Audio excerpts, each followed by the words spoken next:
be serenading the people of Pinatawan. Nagiging naman puno-puno yung promo namin and we're also doing a lot of stuff in between. So sa 13, 15, and onwards, makakasama ko naman si Kim halos araw-araw. Parang yun na rin siguro yung yun na yun. Sa mall. Kasama kayo. Love it.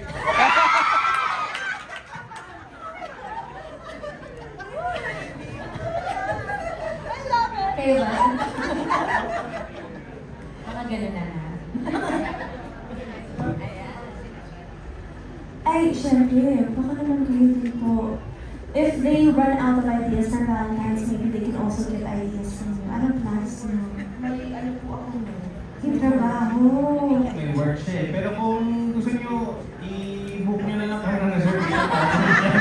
Kaya kasi naman ako lahat eh. But I'm sure pwede naman late or early Valentine's sa daming special plan.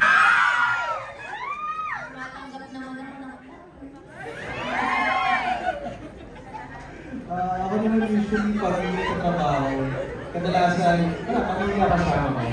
Pamilya kasama.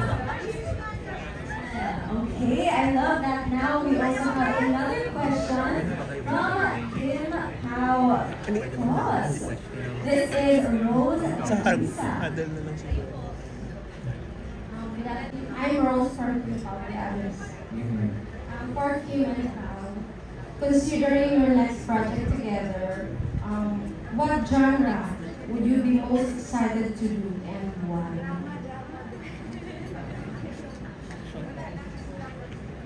Next na agad. May Siguro na natin itong yung moment na my love will make you disappear. Dahil pag napanood nyo talaga to, parang surprise back siya. Parang siyang labubo. Pag binuksan mo, ay, ito na yung mangyayari.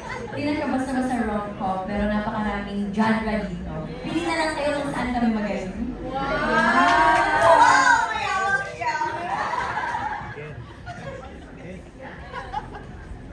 Ako naman, gusto ko talaga mag-sci-fi kasi syempre, hinihintay ko lang yung pagkakataon na maging ready na tayo dito para sa mga ganong klase ng genre.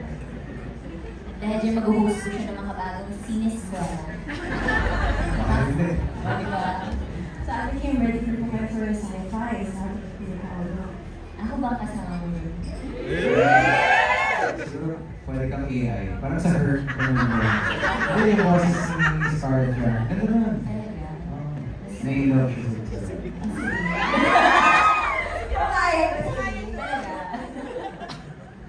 And of course, now we also have from Paolo Avelino Global, Ms. Me, Kim and Paolo. So, actually, the question is for everyone. So, in connection with the movie title, that It's My Love Will Make You Disappear. So, do you think it's okay to just disappear in order not to hurt the person you love? Alam mo, tara na, mag-disappear na tayo. Maalam pa po ata sa question na. Maalam pa yun, mga 9 PM pa po. Okay lang daw ba mag-disappear para masaktan yung tao? Ako personally, feeling ko, kung ako yung mawawala, gano'n.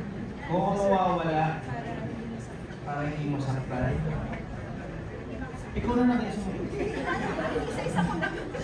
Ako siguro hindi siya okay sa akin na mag-disappear. Para mas gusto ko magkaroon ng closure doon. But, my wife and I, we stick together 24/7, so that won't not disappear. Grabe ko niya. Ang sarap na naman po ay second emotion. Ay second emotion. Sa akin, hindi siya okay kasi parang yun na lang yung pwede mong ibigay dun sa taong minahal mo. Kahit pa paano yung certain closure na okay, kung gano'n man kayo matagal nagsama, siguro parang farewell gift na nabigyan ng tamang closure yung relasyon ninyo. Kaysa bigla ka mag-disappear na parang yung parang inatsupwera mo yung pinagsamahan niya. I agree din naman. I think mas magandang i-end ang isang bagay or relationship in a very good note na everything is mature, napag-usapan, and parehas yung naiintindihan kung bakit ganun yung nangyari. Pero if ikaw naman yung makaka-receive ng biglang nag-disappear yung isang tao sa buhay mo, para sa akin naman kasi, minsan, no closure is closure. So pag nawala siya, and pinay mo hanapin ay wala talaga, I think you have to find that peace in yourself na wala na, okay na, tama na. Yes. Kasi kami, parang okay na lang. Okay na, alam mo. Sa akin kasi, depende sa sitwasyon. Yung iba kasi kahit anong closure na bigay mo, hindi talaga bibitiw kung hindi bibitiw. May pagkakataon din na sa tingin ko parang ng Diyos na kailangan lang talaga maglaho bigla para makapag-isip kayo, malinaw kayo. Sa tingin ko pwede naman bumalik ng pagkakataon. Sana it's kind of the same way, Mark. Situational. Depends on the situation. Pero may iba yung sagot ko bilang teleserye ako mag-isip. Minsan kasi may mga pagkakataon na, di ba, kung pupuksain yung minamahal mo, bibigyan ka ng pagkakataon, di ba? Bibigyan ka ng pagkakataon na... Kumbaga, iniisip ko kasi pang PG eh. Kung papatayin, parang kung papatayin yung mahal mo, pero, di ba, kung papatayin siya kung babalik, kung lalapitan mo siya. Depende sa... Bigyan mo ng action agad. Kasi ako nga, kasi parang yun ka. Kidnapping mo. Ako naman, napaka-uwi naman hindi magbibigay ng closure, yung basta na lang mag-disappear. Di ba yung lalaki, sobrang nang nililigaw yung babae, tapos yung babae naman nananahimik lang. Tapos biglang mawawala, wala siya. Sobra naman yun. Di ba, hindi dapat nag-disappear dahil respeto na rin sa babae or sa lalaki. Tama. Pero parang kung biglang bumalik, anong reaction mo? Ako na yung mag-disappear pag bumalik.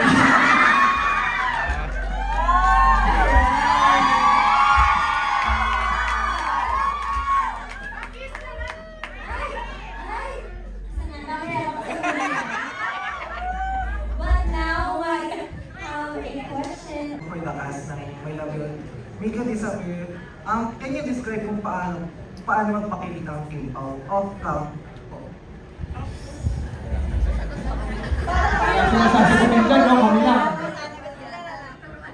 Alam niyo po, first time ko po nakasama si Kim and si Paolo, kinilig po talaga ako. As in, iba po yung mga tingin. Pero nakakakilig po talaga sila. Knowing na first time ko po silang makatrabaho. Ako naman, kasi nakatrabaho na sila sa previous project kasi syempre hindi kami nagkakalayo talaga ng itsura ni Pao. Kailangan lagi ako kasama ni Pao sa mga project niya. So, nung nakita ko sila magsama before, until now, mas nakakilig sila. No joke. Parang, ayaw ko magsalita.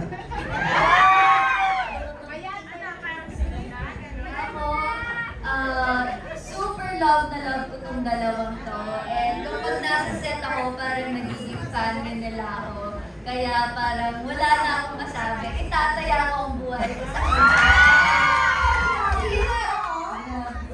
Please take note. Itataya ko. Itataya ko rin yung buhay ko rin ako. Bata ka pa sa'yo yung buhay ko. Alam nyo, ang tamang tao na sumagot dito sa Ate Wilma talaga yun. So yung dapat eh. Kasi sa set, nakikita ko, nakabantay siya parang may radar. Pag nakakalimot silang dalawa, si Pao, si Kim na nandun kami, bigla gumagano na yung radar ni Ate Wilma, binabantay. Sweet na naman kayo, ganyan na naman. So kami naman yung mga minion ni Ate Wilma, taga-hotpot.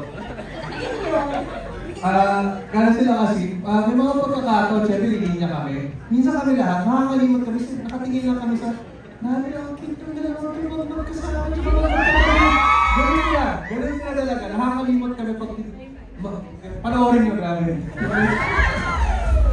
Ayun, but of course, one thing that I'm really excited about dito sa movie na to is actually directed by Direct Chad Villanes. And kung alam nyo, I feel like he's very known for yung K-drama aesthetic, cinematic. So, may mga parts na nakita niyo na sa movie, or what's it like working with Direct Chad? Second project na namin to with Direct Chad, and never fails naman na si Direk Chad is very collaborative. Tapos, alam mo yung visually appealing to the eyes talaga yung ano niya, mga shots. Tapos inaalagaan niya din kami kung paano namin gagawin yung mga eksena. Very, sobrang maalaga and guided talaga kami. Kasi meron talaga siyang vision para sa pelikula. Tsaka, nakaka-amaze, nakakatuwa. Si Rexha is very collaborative. Hindi ko naman nagkakali yung edad namin. Pareho rin kami ng mga hilig sa buhay. Pareho rin kami mahilig manood ng mga pelikula at mga pero happy ako na si Rexha yung gumawa nito dahil first movie. Okay, so first movie niya rin pala. So, dami-dami na kayo dito sila. I'm sure hindi kayo mali-disappoint na nakita niyo yung mga effort na binigay ng aming director at ng mga tao na nasa likod ng lahat. Alright, thank you. So we actually have 2 more questions from the media. Sa habol ng questions na lang, ano yung nagustuhan niyo sa isa't isa na trait na ayaw yung mag-disappear? Okay lang tayo ko siya, ayaw ko mag-earn.